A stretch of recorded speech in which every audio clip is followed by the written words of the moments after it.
बिस्मिल्लाहिर्रहमानिर्रहीम इय्याका नअब्दु व इय्याका नस्तईन। अस्सलाम वालेकुम। आज जो है मैं रवान की चाट बनाना सिखाऊंगी आपको। ये बनाना बहुत ही आसान है।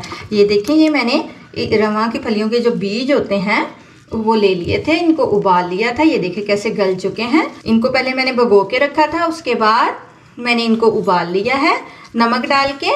अब जो है मैंने एक बोल जो है खीरा काट लिया हुआ है, ये इसमें डाल दूंगी। और इसमें आपको जो जो चीज़ें जितनी पसंद हो उतनी डाल दीजिएगा। मैं इसमें थोड़े आलू डालूंगी और थोड़ा सा प्याज भी डालूंगी,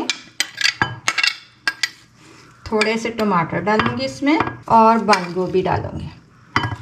बंद गोभी तकरीबन मैं सारी ही डाल लूँगी। अब इसमें हम जो है लेमन निचोड़ देंगे। ये सारा दही जो है हम इसमें डाल देंगे। हम जो है इसके ऊपर चाट मसाला छिड़क देंगे ऐसे करके। और ये चटनी है, अगर आपको पसंद हो तो ये ज़रूर डालिएगा। ये बनाना भी मैं बता चुकी हुई हूँ। चटपटी चटनी और ग्रीन चटनी। और थोड़े से हम फिर यहाँ से टमाटर और प्याज। रवा की चाट तैयार हो गई है, आप ज़रूर बना के खाइएगा। अल्लाह हाफिज़।